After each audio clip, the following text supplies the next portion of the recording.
আজ 20 দিন পর সন্তানদেরকে কাছে পেলাম। চট্টগ্রাম থেকে রাঙামাটিতে গেলাম, আর কিছুটা সময় সন্তানদেরকে পাশে পেলাম, তাদের ভালোবাসলাম।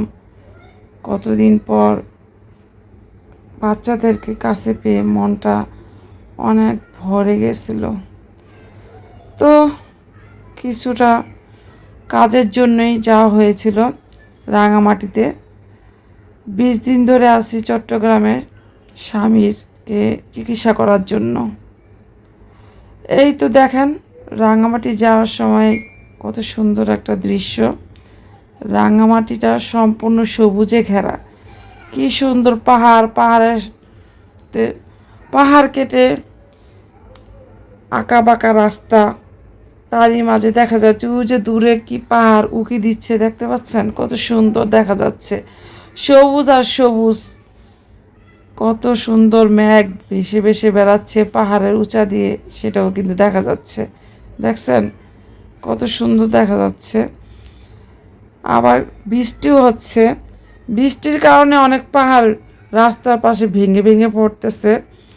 পাহাড়ি এলাকা বলে কথা, রাঙামাটির কিন্তু পাহাড়ি সৌন্দর্য। আর এই যে দেখেন গাছগাছালি, দুই পাশে গাছগাছালি, বড় বড় পাহাড়, অনেক সুন্দর। দূরে আছে পাহাড়, সামনে আছে পাহাড়, দুই চোখ যত দূর যায় পাহাড় আর পাহাড়। এত সুন্দর দৃশ্য কোথাও খুঁজে পাওয়া যাবে না। দুই চোখ মেলে দেখলে দেখা যাবে সবুজ আর সবুজ, কত সুন্দর। আজকে কিন্তু আপনাদের আমি পাহাড়ি এলাকার রাস্তাঘাট দেখাচ্ছি। চট্টগ্রাম থেকে যখন আমি রাঙামাটিতে যাচ্ছিলাম তখন এত সুন্দর একটা দৃশ্য, দেখার মতন দৃশ্য। দেখেন এগুলো কিন্তু সব পাহাড়, দুই পাশে পাহাড়, আর রাস্তা কিন্তু আঁকা বাঁকা, কোনো সোজা রাস্তা না। হয়তো দেখতে বোঝা যাচ্ছে না, ক্যামেরাতে বোঝা যায় না, কিন্তু বাস্তবে আঁকা বাঁকা। এই রাঙামাটি থেকে চট্টগ্রাম যেতে 2.5 ঘন্টা সময় লাগে। শুধু কি জানেন, শুধু এ পাহাড়ি রাস্তা দিয়ে আঁকা বাঁকা রাস্তা, তো তো সেজন্য আর কি সময়টা লেগে যায়। কত সুন্দর দেখেন।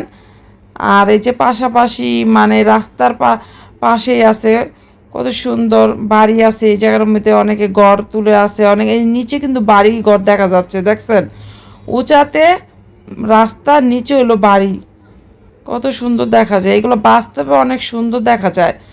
আর এটা তো ক্যামেরাতে যতটুকু পারছি ততটুকু আপনাদের কাছে তুলে দেওয়ার চেষ্টা করতেছি। আর এই যে দেখেন, এই যে বাঁকা রাস্তা না, এই যে সামনে দেখা যায় পাহাড়, আবার এই পাহাড়ের সাইড দিয়ে কিন্তু আবার রাস্তাটা বাঁকায় গেছে। আর এই তো দেখেন মানে গাছ আর গাছ, খুব সুন্দর আসলে, দেখার মতন জায়গা। এক এক জায়গায় এক এক সৌন্দর্য এখানে ফুটে উঠছে। রাঙামাটিতে সৌন্দর্যের শেষ নাই।